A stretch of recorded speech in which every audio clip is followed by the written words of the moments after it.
Welcome to current GK Bangla.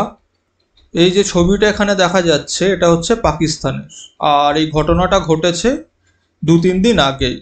এই ট্রেনটার নাম হচ্ছে জাফর এক্সপ্রেস। জাফর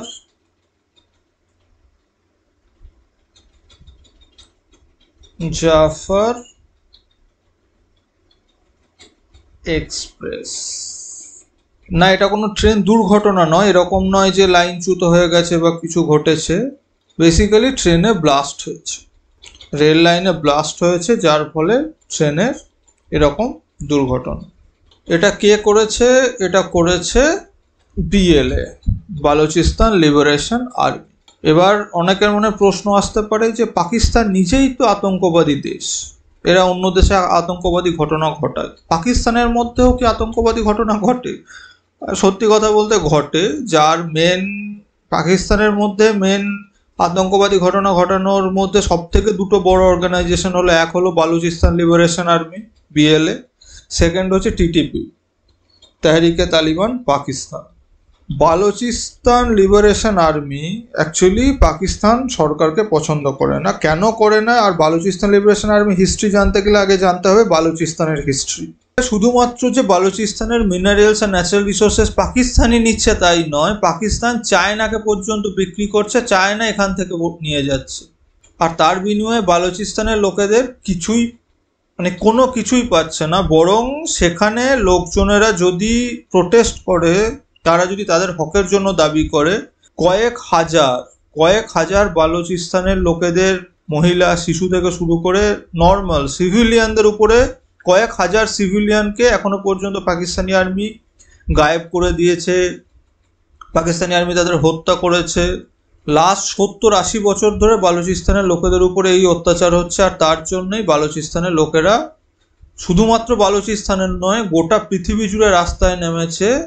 আর এই মুভমেন্ট, এই যে পাকিস্তানের অত্যাচারী, কথায় বলে যেখানে খুব বেশি অত্যাচার হয় মানুষের, যখন দেওয়ালে পিঠ থেকে যায় মানুষ তখন রিটালিয়েট করতে শুরু করে। আর এই রিটালিয়েশন থেকেই জন্ম হয়েছে Baloch liberation army, that is BLA, যেটা এখন পাকিস্তানের সব থেকে বড় মাথা ব্যথার কারণ। বালুচিস্তান লিবারেশন আর্মি বালোচদের নিয়েই, বালোচ লোকেদের নিয়েই তৈরি একটা সংগঠন, যেটা অ্যান্টি পাকিস্তান আর অ্যান্টি চায়না।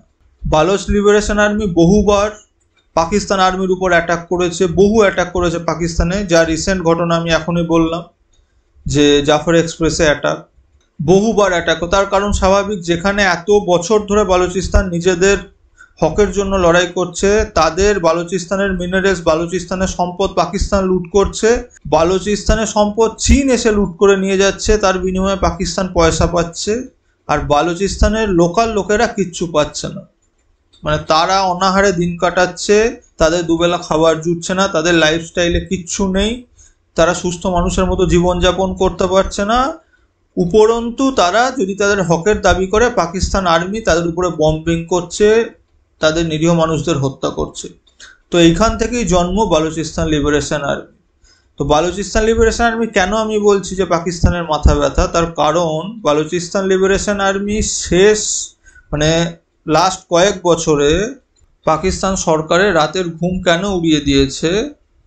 2017 হারনাই বম্বিং, করাচিতে চাইনিজ কনসুলেটে অ্যাটাক, চাইনিজ এম্বাসিতে অ্যাটাক করেছে, পাকিস্তান স্টক এক্সচেঞ্জে অ্যাটাক, 2021-এ চামান বম্বিং, ইউনিভার্সিটি অফ করাচিতে বম্বিং, কোয়েটা রেলওয়ে স্টেশনে বম্বিং, জাফর এক্সপ্রেসে হাইজ্যাকিং। জাফর এক্সপ্রেসে অ্যাটাক কিন্তু প্রথমবার, এর আগেও হাইজ্যাক হয়েছে, আবার অ্যাটাক হয়েছে। খুসদা স্কুল বাস বম্বিং। শুধুমাত্র এইগুলোই নয়, অফিসিয়ালি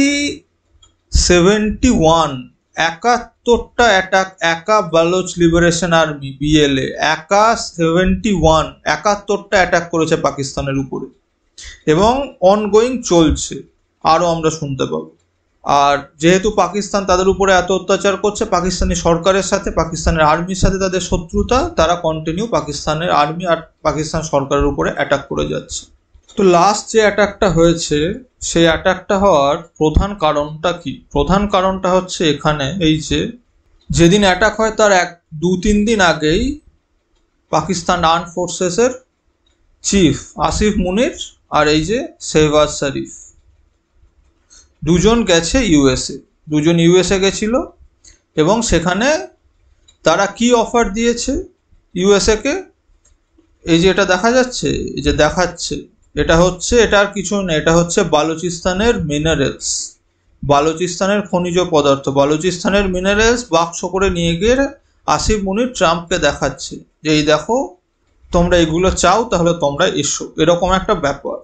ইউএসএকে পাকিস্তান অফার দিয়েছে যে $1.2 বিলিয়ন, 1.2 বিলিয়ন ইউএস ডলারের পরিবর্তে এখানে এই যে 3টে পোর্ট আছে, 3টেই কিন্তু বালুচিস্তানে, এখানে যে গোদারের পাশে এই যে পাসনি পোর্টটা অফার করেছে পাকিস্তান ইউএসএকে, যে পাসনি পোর্ট তোমরা নাও, তোমরা পাসনি পোর্ট নাও, এই যে বালুচিস্তানের এত মিনারেলস পাওয়া যায়, যাও গিয়ে বালুচিস্তান থেকে আমরাও খাই তোমরাও খাও, এরকম ব্যাপার, বালুচিস্তান থেকে মিনারেলস তোলো দিয়ে ইউএসএতে নিয়ে যাও, প্রচুর রেয়ার আর্থ মিনারেলস আছে, প্রচুর মিনারেলস আছে, সেগুলো নিয়ে গিয়ে তোমরা ইউএসএতে নিয়ে গিয়ে সেগুলো তোমরা ইউজ করো, তোমাদের যে ইন্ডাস্ট্রি আছে সেখানে ইউজ করো। বললাম রেয়ার আর্থ মিনারেল এখন মানে সব থেকে পৃথিবীতে রেয়ার আর্থ মিনারেল এখন সব থেকে বেশি মানে চাহিদা সম্পন্ন জিনিস, কারণ যত ইলেকট্রনিক্স তৈরি করতে রেয়ার আর্থ মিনারেল লাগে, তো সেগুলোই বাক্স করে নিয়ে গিয়ে দেখাচ্ছে যে 1.2 বিলিয়ন ইউএস ডলার দাও,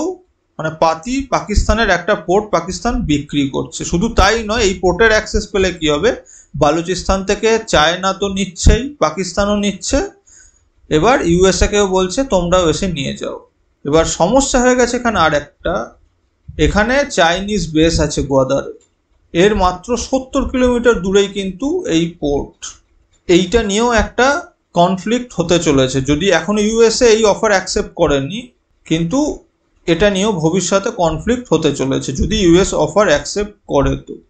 তো যথারীতি পাকিস্তান ইউএসএকে মানে পাকিস্তান নিজে নিচ্ছিল বালুচিস্তান থেকে, চায়নাকেও বলছিল তোমরাও না, চায়নাও নিচ্ছিল, এবার ইউএসএকেও নিমন্ত্রণ জানিয়েছে যে তোমরাও এসে এবার নিয়ে যাও, মানে Balochistan, Pakistan is for sale, Balochistan is also for sale.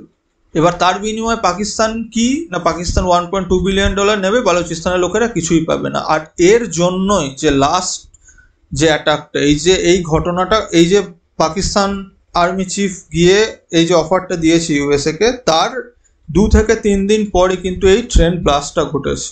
মানে এটা একটা clear message to the Pakistan and USA both, দুজনকেই, পাকিস্তান আমেরিকা দুজনকেই একটা ক্লিয়ার মেসেজ দিয়েছে বিএলএ যে যদি এখানে এরকম কিছু হয় আমাদের অ্যাটাক কিন্তু আরও বাড়বে।